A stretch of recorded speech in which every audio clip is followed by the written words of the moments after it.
झाड़ फूक की आड़ में असल में बहुत बुरे बुरे काम हो रहे हैं।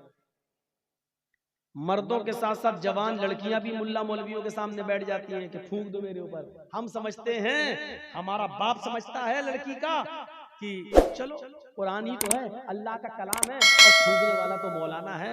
मौलाना तो फरिश्ता होता है बेचारा, वो इंसान कहाँ होता है, वो तो फरिश्ता होता है। जिस तरीके से पर्दा 10 साल की उम्र की लड़की को, 10 साल से बड़ी लड़की को जिस वक्त 10 साल की हो जाए उसके बाद लड़की को अपना चेहरा भी छिपाना पड़ेगा, अपने हाथ की हथेलियां भी छुपाना पड़ेंगी, उसको पर्दा करना पड़ेगा। और जिन लोगों से पर्दा करना है उनमें मुल्ला मौलवी भी शामिल हैं।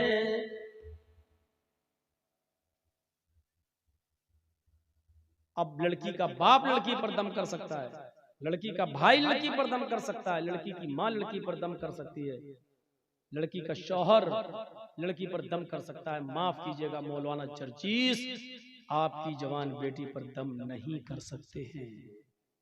सामने बिठा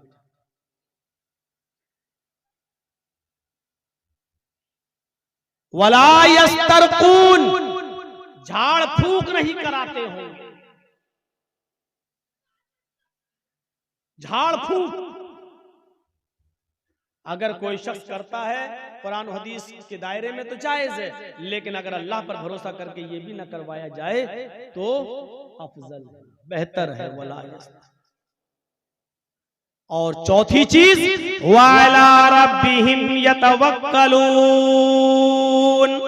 और जो अपने रब के ऊपर पूरा पूरा भरोसा और तवक्कुल करते होंगे ये लोग बगैर हिसाब व किताब के जन्नत में जाएंगे। अब जन्नत में जाने वाले कितने लोग हो गए? जिन्होंने कहा ला इलाहा इल्लल्लाह वो जन्नत में जाएंगे, जिन्होंने ला इलाहा इल्लल्लाह के साथ नमाज पढ़ी, रोजा रखा, हज किया, ज़कात दी, यानी चारों काम किए, ये जन्नत में दाखिल होंगे। और तीसरी चीज मन कान फी आखिरी कलाम, मन कान फी आखिर कलाम ही ला इलाहा इल्लल्लाहु दखलल जन्नह, और जिसकी जबान से आखिरी जुमला ला इलाहा इल्लल्लाह निकला वो जन्नत के अंदर दाखिल होगा। जो बदशगुनी नहीं करता होगा वो जन्नत के अंदर दाखिल होगा। बगैर हिसाब व किताब की जाने वालों में ये भी शामिल है। और जो अपने जिस्म को दगवाते नहीं होंगे, और जो झाड़ फूक नहीं कराते होंगे, और जो अपने रब के ऊपर पूरा का पूरा तवक्कुल और भरोसा और एतमाद करते होंगे, अल्लाह के अलावा उनका यह एतमाद किसी और के ऊपर नहीं गया होगा, ये बगैर हिसाब ये जन्नत में जाने वाले लोगों में से होंगे। आइए एक और आसान तरीका बता दूं जन्नत में जाने का, और बहुत आसान है। मा मिनकुम मिन अहदिन, मा मिनकुम मिन अहदिन यतवज़्ज़उ फयुहसिनुल वुज़ू थुम्मा यक़ूल अशहदु अल्ला इलाहा इल्लल्लाह व अशहदु अन्ना मुहम्मदन अब्दुहु व रसूलुहु इल्ला फुतिहत लहु अब्वाबुल जन्नतिस समानियतु। तुम में से जिसने वुजू बनाया, लीजिए, तुम में से जिसने वुजू बनाया, फयुहसिनुल वुज़ू, और अच्छी तरीके से वुजू बनाया। एक तो होता वुजू बनाना और एक होता अच्छी तरीके से वुजू बनाना। वुजू बनाना क्या है? जैसे बिहार में एक जगह हम जलसे में गए तो जो टोटियां लगी थी मस्जिद में, नल जो लगे हुए थे, वहां बैठकर मैं वुजू बना रहा था। तो जमात खड़ी थी, बिहारी का एक आदमी बेचारा आया उसी गांव का, और मेरे पास आकर बैठ के वो भी वुजू बनाने लगा। और हमसे पूछता है कि मौलाना साहब हमें कितनी रकात हो गई? हमने कहा शायद 2 हो गई, 2 बची है। 2 हो गई? हाँ। अब देखिए उसकी वुजू की, अल्लाह, उसको दोनों मिल गए। और मैं जब तक वुजू बना के पहुंचा तो मेरी एक और छूट। बैठा तो निकल चुकी थी, 2 रह गई थी। पूछा कितनी मौलाना कितनी हो गई? हमने कहा 2 हो गई, शायद 2 रह गई। उसने इतनी जल्दी वुजू बनाया कि जो रह गई थी वो दोनों मिल गई।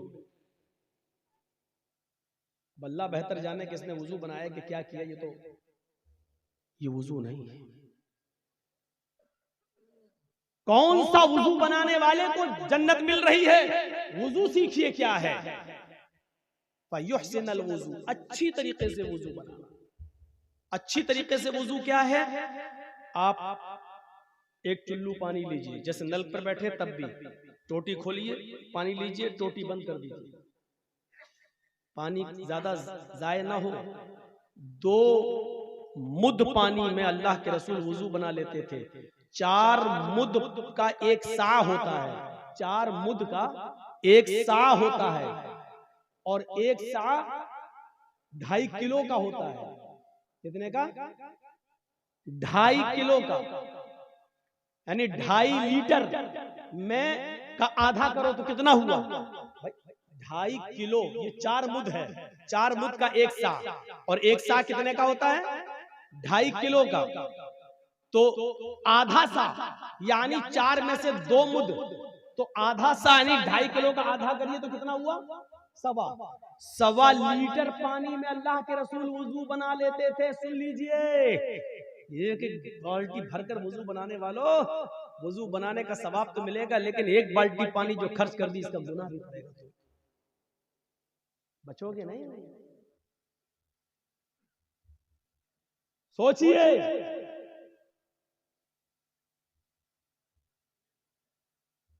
2 सा 2.5 दूनी 5 लीटर की एक कट्टी में अल्लाह के रसूल गुस्ल कर लिया करते थे, पूरा नहा लिया करते थे, और वो भी गुस्ले जनाबत, नापाकी वाला गुस्ल कर लेते थे।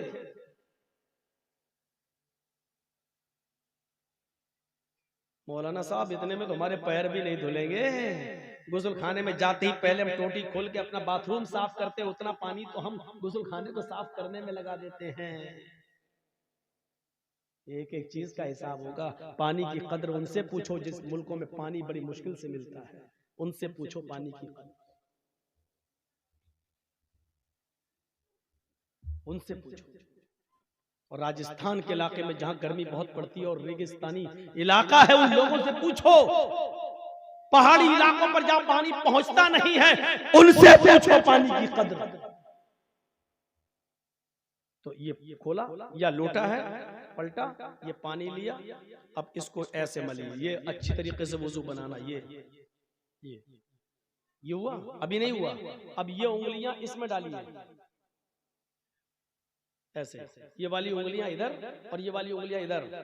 ये फिर दूसरी बार लीजिए, फिर ऐसे कीजिए, फिर ऐसे करिए, फिर तीसरी बार पानी लीजिए, फिर ऐसे कीजिए।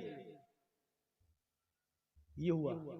अब आइए, फिर एक चुल्लू पानी लीजिए, आधा पानी मुंह में, आधा, और आधा बचे फिर नाक में चढ़ाइए।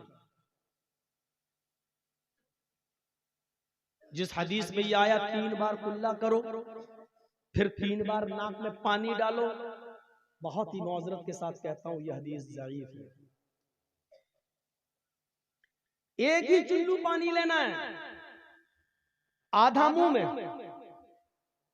अब शुरू में थोड़ी सी आदत नहीं बनेगी, कभी पूरा ही चला जाएगा मुंह, क्योंकि अभी यहाँ तक आदत नहीं है आपकी। आधा मुंह में और आधा नाक में। अब दाहिने हाथ की उंगली से दांतों को रगड़िए ऐसा, और बाएं हाथ के ये अंगूठा और ये वाली उंगली ये नाक में डालिए ऐसे, और उसके बाद नाक से निकालने के बाद जो आधा पानी मुंह में था उसका कुल्ला कीजिए, जो पानी मुंह में उसको नीचे डालिए, और ये अंगूठे से ये बाएं नाक का नथुना पकड़िए ऐसे दबाइए, और नाक झाड़िए कस के। हम ज्यादा जोर से नहीं बोले करेंगे, नहीं तो पता चला यहाँ असली की यहीं टपक जाएगा। ऐसे करके झाड़िए, फिर इस उंगली से आप ये पकड़ के दबाइए ऐसे, फिर झाड़िए, और फिर दोनों हाथ से पकड़ के उसको साफ करिए।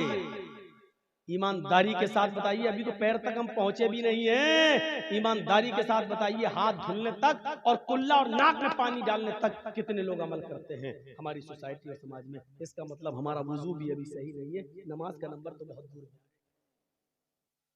अभी एक बार हुआ, ऐसे ही दोबारा फिर पानी लेना है और फिर आधा मुंह में और आधा नाक में चढ़ाना है और फिर वही दोहराना है। फिर तीसरी बार आधा मुंह में आधा नाक में और फिर यही करना है।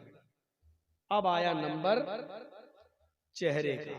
अब देखिए, नहीं अभी अभी अभी हाँ चेहरे का। एक चुल्लू पानी लिया और ऐसे लेके चुल्लू पानी, चुल्लू एक ही भरना है। बहुत से लोग नल की टोटी में ऐसे दोनों हाथ लेकर मुंह धुलते हैं, पानी का ज़िया है, पानी की बर्बादी है। पानी एक ही चुल्लू लेना है और उस एक चुल्लू पानी को लेकर ऐसे ये ऐसे ऐसे करिए, फिर लीजिए, फिर ऐसे करिए, मतलब कानों की लौ तक ये। और जब 3 बार ऐसे कर लें फिर एक चुल्लू पानी अलग लीजिए। ये 3 बार मुंह हो गया। अब एक चुल्लू पानी लेकर उसको दोनों हाथों पर ऐसे डाल के ये ऐसे करके, अब ये दाढ़ी में ऐसे, जिसकी दाढ़ी हो वो ऐसे ऐसे ऐसे ऐसे करे। अब जिसकी दाढ़ी होगी वो करेगा। अब चिकने चपाट लेडीज चेहरे वाले थोड़ी कर पाएंगे बेचारे, इनके चेहरे औरतों की तरह, बेचारे क्या करेंगे? वो बेचारे नहीं लेंगे चुल्लू पानी, दाढ़ी नहीं है तो क्या करेंगे? जिसकी दाढ़ी है वो, ये है आपका मुंह। मौलाना साहब तकरीर कहाँ कर रहे हैं? ये मसले सीखना जरूरी है। जलसे बहुत सुन चुके हैं आप, लंबी चौड़ी तकरीरें बहुत सुन चुके हैं आप। 20 साल से तकरीरें करने आ रहा हूं, अगर हमारा वुजू ही सही नहीं है तो 20 साल की मेहनत बेकार हो गई। जलसे नमाज और आदि बनाने के लिए होते हैं इबादत का। अगर उन जलसों से हमारी इबादतें वैसी की वैसी हो रही है तो फिर जलसों का कोई फर्क नहीं पड़ रहा हमारे, जब हमारा वुजू सही नहीं, हमारी नमाज सही नहीं। और कल इंशाअल्लाह बताऊंगा आपको नमाज के टॉपिक पर। आज ये बता रहा हूं जन्नती कौन, और कल नमाज के टॉपिक पर अजान क्यों दी जाती है, कल ये बताऊंगा। जोहर में 4 रकात क्यों है, कल ये बताऊंगा। फजर में 2 रकात क्यों पढ़ी जाती है, ये बताऊंगा। मगरिब में 3 रकात क्यों पढ़ी जाती है, ये बताऊंगा।